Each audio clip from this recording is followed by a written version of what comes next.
What's up, YouTube? It's your boy David back with another video from my third one today. Make sure y'all check out my first two videos about Stephen A. Smith and LeBron James. Stephen A. Smith posted some good stuff this morning, stuff that I already knew about, stuff that I want to talk about. I want to get in and hop on. I want to make this case about LeBron James never been an NBA champion and how fake and fraudulent his championships are, and then how we moved away from 2010 and 15 years later, and how 15 years later I still believe that he's not a champion. I believe Dwayne Wade came out and proved it, and that's Stephen A. Smith is talking about it. Stephen A. Smith said earlier today on his program First Take that Dwayne Wade made him a champion. You had to learn to go win a championship, and you wet the bed. And the first series against Dallas, you costed Dwayne Wade a Finals MVP because you don't want to be looking Kobe eyes as somebody winning the Finals MVP on your team. So you cost him that because you seen how Dwayne Wade was cooking. So you played horribly bad, not on purpose because you was trash because you can't play his own defense, but you wasn't want to attack him once you find out, oh, they ain't gonna let me get jump shots, Titan Chandler down there, a real big centers down in the league now. Oh, I can't compete. But bring me to my next point. Against the best centers in the world. Not best center, just defensive center, 7-footers when before it came stretch fours and stretch fives and everybody, all five players on the court that can shoot and all of them play like guards. LeBron James was awful. LeBron James got swept by the Tim Duncan Spurs. He lost his first two finals bad, and he played bad his first two NBA finals. His first NBA finals, he had a 48-point special against the 48-point special against the Detroit Pistons, but then he couldn't score. He played 4 games against the Spurs in the NBA Finals and he couldn't score 30 points. But we talk about like Ben Wallace on that team. Talk about like special. We're gonna bring up Kobe Bryant, 45 plus 10 rebound games in back-to-back playoff games against Chris Webber, Tim Duncan, David Robinson, Vonnie Divac, Doug Christie, all these great first team, second team, all defensive players. He did that at age 22. We don't never talk about that anymore. That never 45, Kobe 48 and 16 special, Kobe 45 and 10 special against the Tim Duncan, the one of the best defensive players. We don't talk about that at all. But I digress. So his first two finals, he wet the bed so bad that he's been eliminated. He was eliminated to me when he went to Miami in 2010. And let me tell you why. Dwayne Wade was the third leading scorer in the league. No, Dwayne was the fourth. Dwayne was the fourth leading scorer in the league. Chris Bosh was the ninth leading scorer, and LeBron was the second leading scorer in the league. They all teamed up to beat Kobe Bryant. Dwayne Wade said LeBron James admitted to his Pat McAfee show yesterday. I messed up in 2009 when Kobe Bryant should have met in the finals. I didn't handle it in 2009, and we should have met, but we was always competitive. With him saying that, them competing in their prime, and him not making the NBA finals. And then Kobe going back in 2010 against Boston, beating Boston, who also beat LeBron James because they had KG and Kendrick Perkins. He couldn't compete when they had real centers in the league. He couldn't win. When that happened, he said, F that. They called each other up and say, what we going to do about Kobe? That right there, LeBron James fan, let you know, your man, see, our minds look wide differently than people in today's game and today's world and how they think. They think just because you win, it means you're a champion. My opinion say, no, you cheated for champions. You ain't nothing but Lance Armstrong. So they called each other up, and they say, we got to stop Kobe Bryant. I only got one championship, LeBron. You got 0. We compared to him, and he's thinking running laps around us.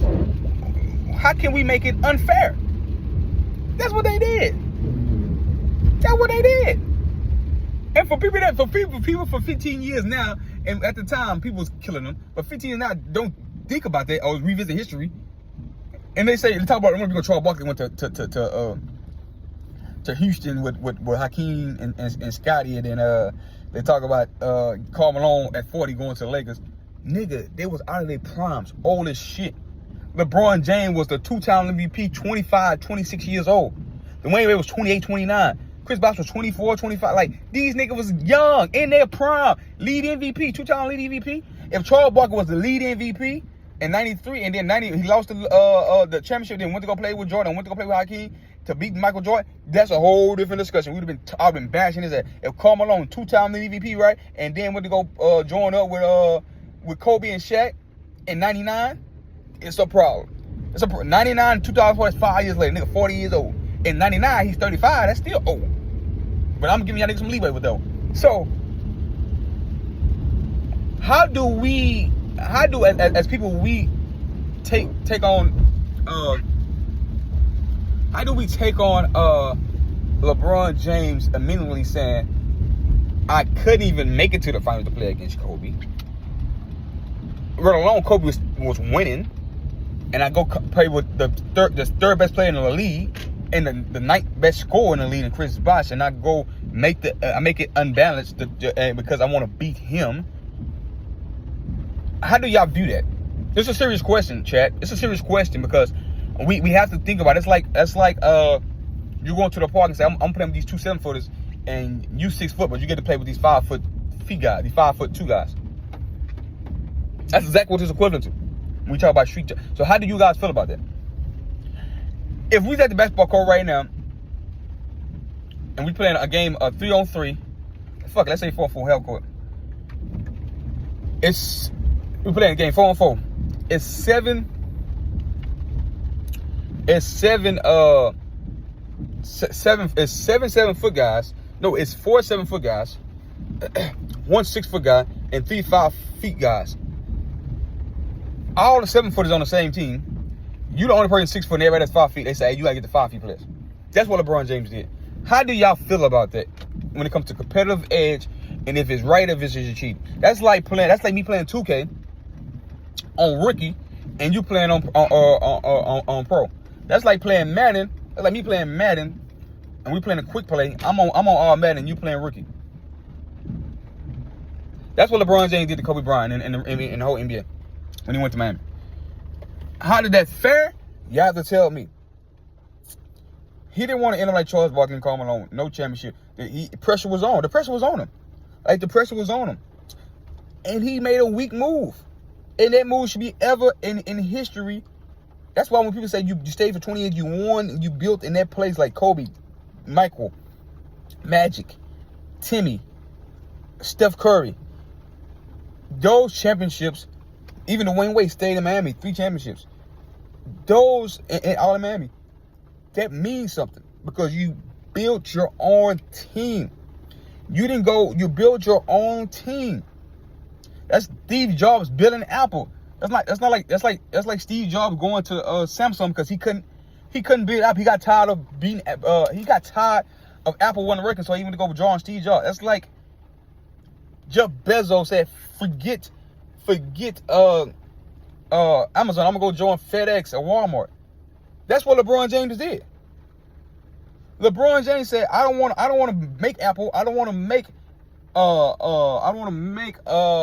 I'm gonna go join Samsung. I'm gonna go join FedEx and Walmart because I can't build what I did. That's exactly what he did.